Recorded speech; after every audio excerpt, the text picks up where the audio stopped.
Subscribe करें हमारे YouTube channel साधना gold को और पाएं वीडियो सबसे पहले। और हाँ, बेल आइकन दबाना ना भूलें।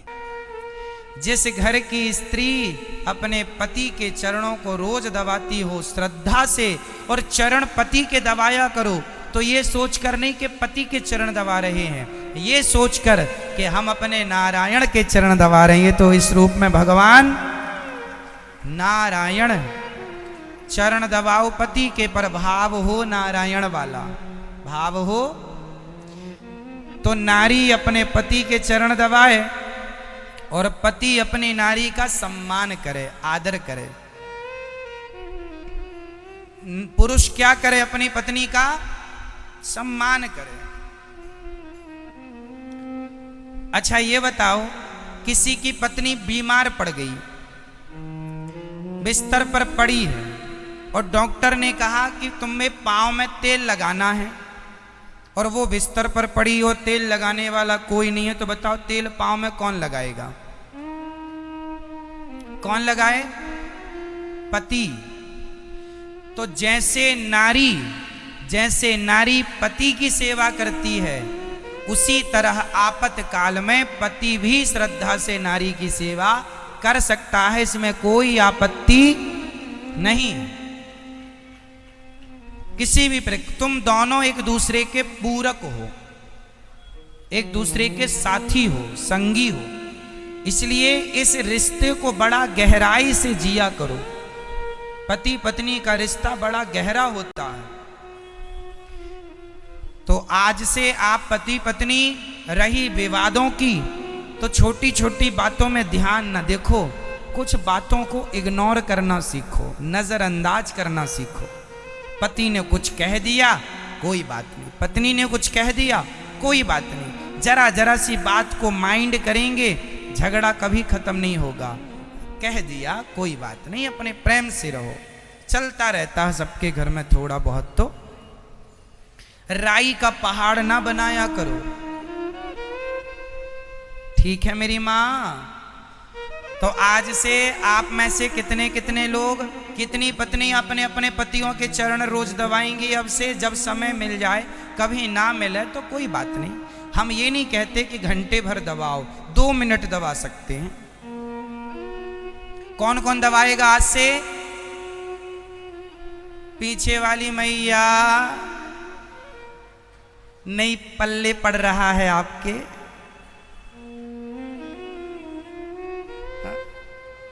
महाराज हमारा बस चले तो हम गला दबाएं, कहां पांव की बात कर रहे हो?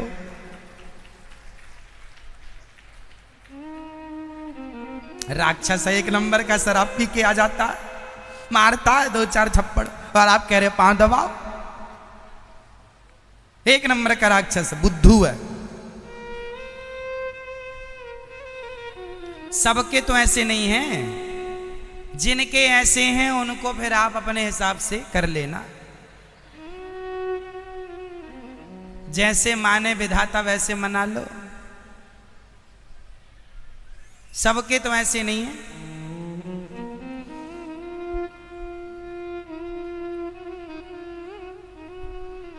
भगवान के चिंतन में लगो, गृहस्थी बढ़िया बनाओ।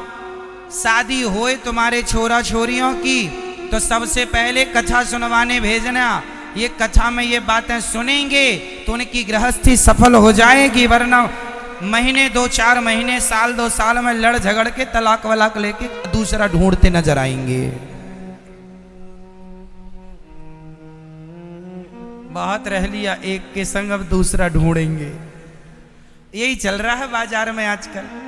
शादी करते करोड़ों खर्चा करते हैं, करोड़ों खर्च करी शादी में, साल भर ना टिकी, करोड़ों खर्च किए, साल भर ना टिकी, तलाक हो गया। पहले ही के लोग अच्छे थे, कम खर्चा करते थे, सालों साल टिकती थी इमारत गृहस्थी की। आज जितनी महंगी इमारत बनती है गृहस्थी की, उतनी जल्दी बिगड़ जाती, धराशायी हो जाती है ना?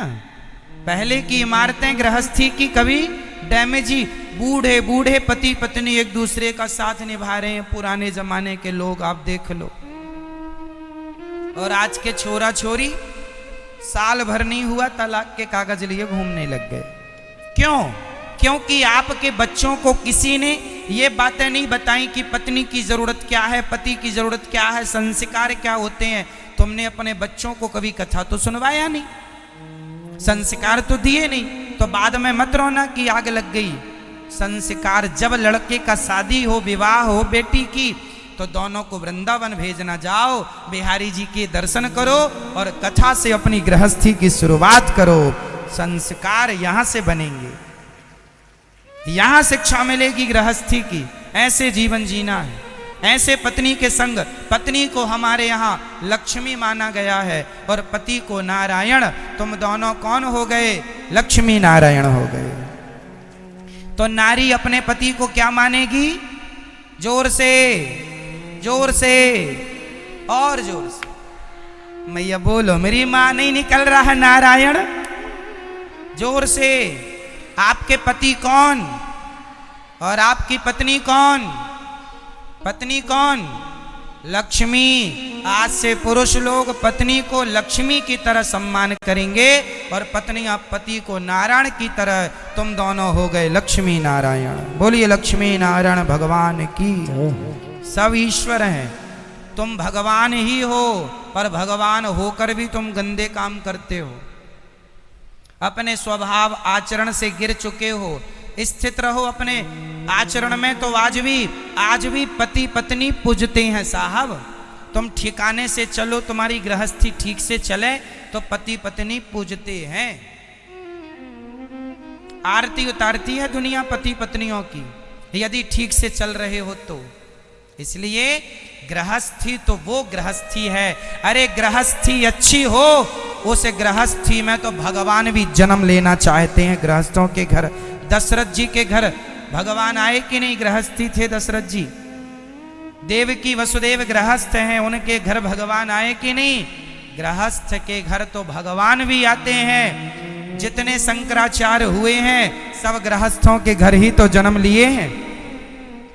जितने भक्त हुए हैं सब गृहस्थों के घर ही तो जन्म लिए हैं। तो गृहस्थ ना होए तो भक्त ना होए। कोई साधुओं के थोड़ी बच्चे होते हैं, गृहस्थों ही में तो बड़े बड़े साधु संत पैदा होते हैं। ध्रुव प्रहलाद गृहस्थों के घर तो आए। इसलिए सर्वश्रेष्ठ आश्रम है। जोर से, सबसे श्रेष्ठ आश्रम कौन? गृहस्थ आश्रम। संतों की तरह जीवन जिया करो।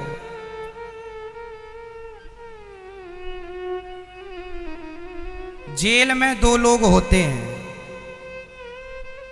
जेल में एक होते हैं जेलर, जेल में होते हैं जेलर और जेल में होते हैं कैदी। वो दोनों ही जेल के अंदर हैं, सही है? दोनों के लिए बाहर से बड़ा ताला लगा होता है। जेलर भी जेल में होता है और कैदी भी जेल में होते हैं। लेकिन कैदी डरते हैं, जेलर निडर है। कैदी दुखी है, जेलर सुखी है।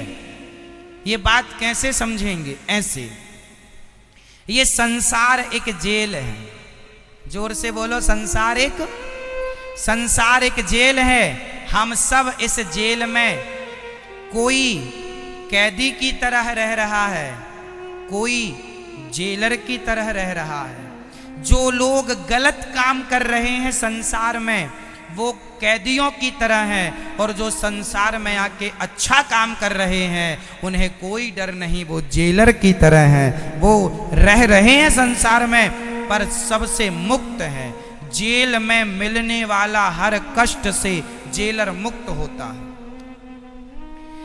जेल में कैदियों को जितनी यातना मिलती है, जितना कष्ट मिलता है, उन सारे कष्टों से जेलर मुक्त है कि नहीं? हाँ या ना? उसी तरह जो अपने गृहस्थ जीवन को व्यवस्थित ढंग से चलाता है, वो संसार में लोग दुखी हैं, चीख रहे, चिल्ला रहे, पति पत्नी लड़ रहे, तलाक डिवोर्स के कागज लिए रो रहे हैं, ये सब कैदी हैं। और जो गृहस्थी को ठीक चला रहे हैं समझदारी से, जेलर की तरह हैं वो लोग, विवेक से जी रहे हैं जेल में, लेकिन जेल का उन्हें कोई कष्ट। तो आप यदि संसार के कष्ट से बचना चाहें तो आपको गृहस्थी चलाने की कोचिंग करनी चाहिए, सीखना चाहिए कैसे गृहस्थी चलती है। कथा आपको सिखाएगी कि गृहस्थी कैसे चलानी है। एक सदगृहस्थ ही गृहस्थी के टिप्स बता सकता है, वरना खुद जिनकी गृहस्थी नहीं है वो क्या गृहस्थी के फॉर्मूले देंगे। इसलिए एक सफल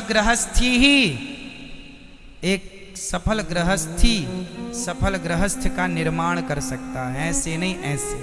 निर्णय लेने की क्षमता उन्हीं में है जो ले चुके हैं, जो ले ना पाए खुद का वो तुम्हारे को क्या बताएंगे। इसलिए कहता हूं, इसलिए शास्त्र कहते हैं कि गृहस्थ, इसलिए शास्त्रों में लिखा है कि गुरु हमेशा गृहस्थ को ही बनाना चाहिए, गृहस्थ को ही गुरु बनाना चाहिए। गुरु ब्राह्मण हो पर उसमें भी गृहस्थ हो। क्यों? क्योंकि गृहस्थ में रहने वाला कल को आपकी गृहस्थी में कोई दिक्कत हुई तो वो आपकी गृहस्थी को संवार सकता है, क्योंकि उसे गृहस्थी के अनुभव है।